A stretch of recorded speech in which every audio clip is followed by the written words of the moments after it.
Hi, I'm Anna, and this is Awkwardly Yours, and this is Finn. And today I am going to be tempering chocolate to make a version of Reese's peanut butter cups because they're very, very hard to get here. You have to go to like a specific store in the center. And it is one of my least favorite activities to temper chocolate. I had to do it in school, and I had an exam where I had to make bonbons.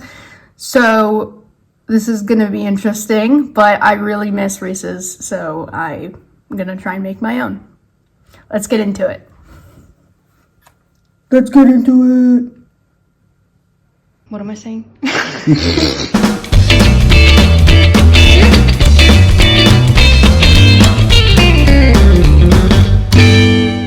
is Anna, and I'm Awkwardly Yours. So for the chocolate, I'm going to be using milk chocolate.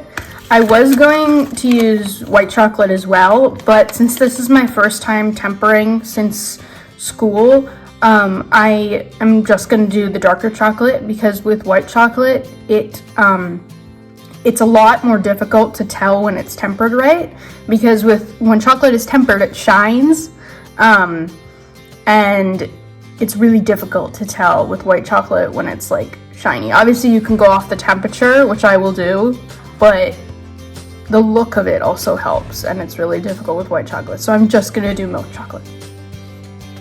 So this is my chocolate. I have it over a made up double boiler with a few inches of water at the bottom, and we don't want to boil the water, we want it to steam to help this melt.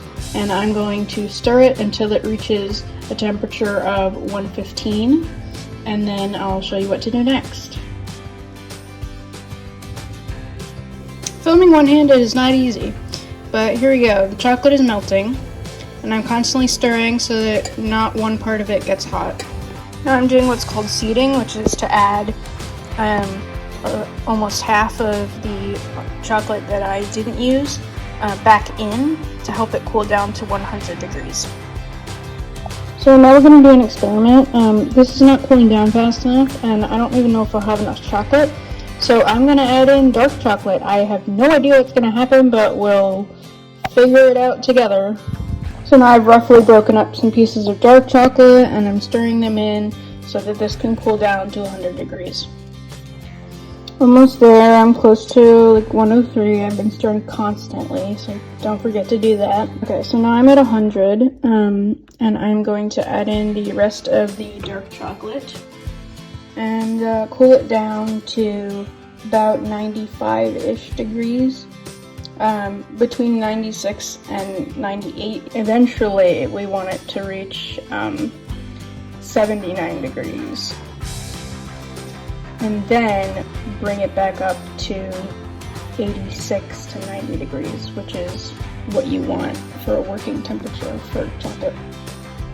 So now I am stirring in the rest of my chocolate in the hopes to get it to be about 79 degrees before I put it back on the double boiler and warm it up to 86 to 90. So I have chocolate on my face. Sorry, I was testing it. You gotta test it. Okay, so right now it's at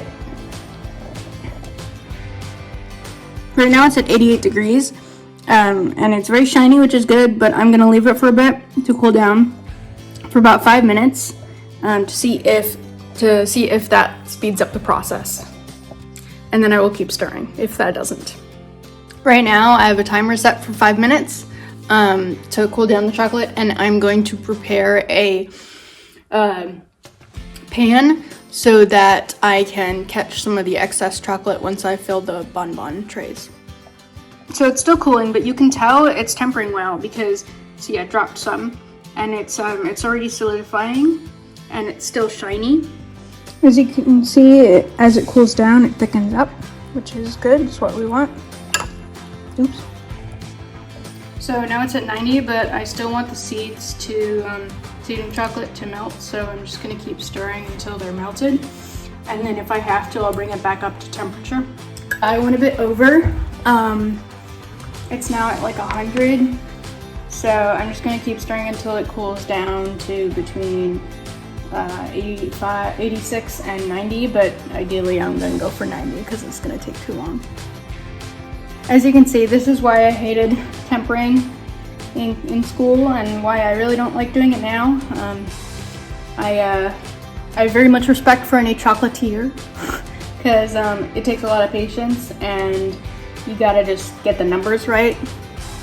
I mean, you could, obviously, being at home, just stick it in the microwave and melt it, but with tempering it, it gives it like a nice snap when you bite into it, and it's shiny, obviously, so it looks more professional.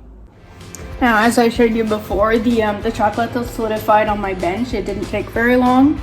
So if it's not solidifying after about 5 minutes, which is the rule of thumb, then it's not, you gotta keep stirring and cool it down, which is what's happening to the small little splash that I put on my workbench. As you can see, it's still shiny and wet versus the other one, which is completely solidified, and it didn't take very long. This is taking a long time. So just so I don't have to keep stirring endlessly, I'm gonna set like a 2 to 3 minute timer, maybe 4, and just check back on the temperature after that. Since my channel is all about filming real life, while this 5 minutes goes to see if this will solidify, I'm going to start making dinner. I am making salmon and asparagus and pumpkin, all roasted in the same tray, just stick it in the oven. This video is basically turning into a vlog, my first vlog, awkwardly yours.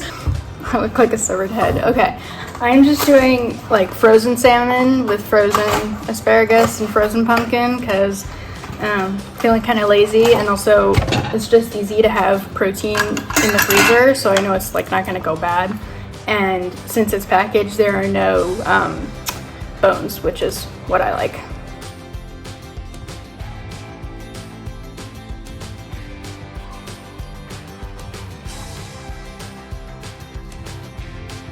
So this is what I got going on right now. I got my pumpkin, my salmon, and my asparagus. I'm gonna cover it in olive oil, salt, and pepper, and just stick it into the oven. It's at 220, which is very high, but I'm going to turn it down to 200 so I can cook the salmon for 20 minutes, and then take the salmon out, put it in the warming drawer, and then bring it back up to like 210, 215 so that I can roast these nicely. Now I'm also going to put a teensy bit of pumpkin in a separate little container, and just without salt and pepper, and just microwave it for a little bit and mash it up because my poor little Finley over here is having some GI problems, and I heard that pumpkin can apparently help kittens with that, so we'll see. He'll be our taste tester of sorts. Won't you? Hi, Eloise. So here is the pumpkin and salmon and asparagus, and we only have 1 minute and 50 seconds left. And as you can see, the chocolate that I set aside is tempering. So you just gotta wait a bit more for this because there's more of it. I'm watching Rick and Morty, one of my favorite shows. Check out in the link. I made lemon cheesecakes inspired by the portal in Rick and Morty. So right now it's at 81, so I'm just gonna start this process. If it doesn't work, it doesn't work, we'll see. So what you wanna do is you wanna pour it into the mold, not to fill it up, but just to coat the outside. I don't know how much I have, and I wanna be able to cover, so I'm just gonna do 9 of them, I think. So like that, and then you want to rotate them around so they're all over. Make sure they cover all of the mold. You might have to add a little bit more, like I'm doing. So you're filling them up, and then now what I'm gonna do is just pour it right back in.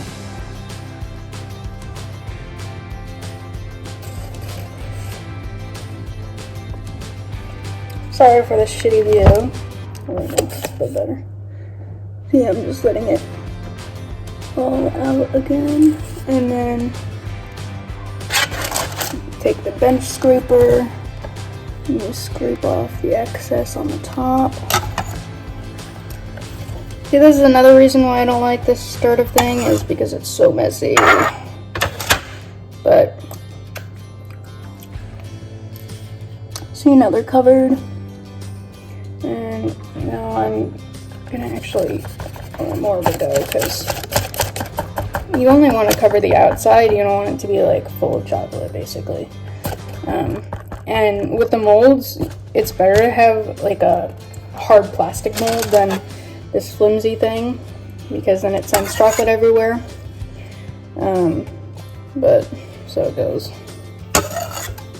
And I'm saving all of the extra because then once this is solidified, I fill it with peanut butter, and then I have to cover it. So I have to temper the chocolate and bring it back to the right temperature.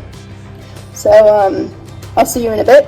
I'm just gonna stir up some peanut butter to make sure it's like creamy enough, and wait for these to solidify. If they don't solidify by themselves and without the fridge, I'll stick them in the fridge for 5 minutes, and that should work because I'm pretty sure I tempered it well, just maybe not enough to let it solidify in the open air. Oops. As you can see, it is working. But as you can also see, there are streaks in the chocolate, which is not what you want. I can't exactly remember what that means, but it means that they're not tempered perfectly. But they are solidifying, which is good. And they're still shiny. So, sort of worked. If you also want to see something that sort of worked, go look at my pumpkin crouton video. Okay, time to feed the beasts. I know. Okay, there's your food. No, this is not for you. And your food, Mr. Finnegan, is over here. And we're gonna do a kitten pumpkin taste test. Go. Well, obviously he's gonna eat the cat food first, but I did kind of mash it in, so hopefully he'll eat some of it. And now Louise is over there eating her beef flavored food. This is chicken and added pumpkin. Okay, he doesn't seem to hate it, but I mean, he is a kitten, so. You like it? I think he's eating everything. Yay! Taste test worked. Hopefully you'll feel better, buddy. As you can see, these have solidified. They're still shiny, but there are streaks in them. But no one's perfect, so now we're gonna fill it with peanut butter. I'm just gonna scrape off some of the excess peanut butter. Now I have to heat this back up again. Joy. Now, heating this back up completely when it's totally solidified like it is going to be a challenge because you don't want the bottom to burn. So let's hope. And I'm covered in food. Awkwardly yours. Alright, so this is not working and it's taking a really long time, so I think I'm just going to do a little bit of cheating and stick it in the microwave to melt it completely. I don't really care if the bottoms are tempered or not. I just kind of want to finish the chocolates before the same needs to come out of the oven. And I'm hungry, so.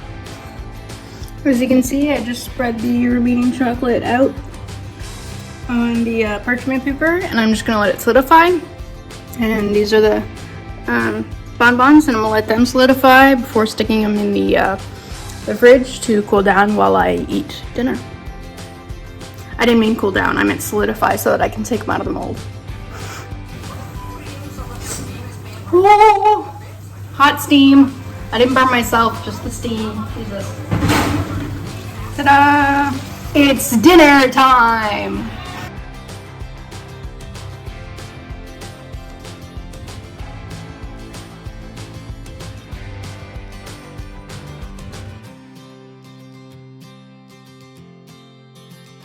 So I really burned myself. I don't know if you can tell. Oh yeah, see, it's just like shiny and it really hurts, but it's just steam. I don't know. I didn't know that was possible.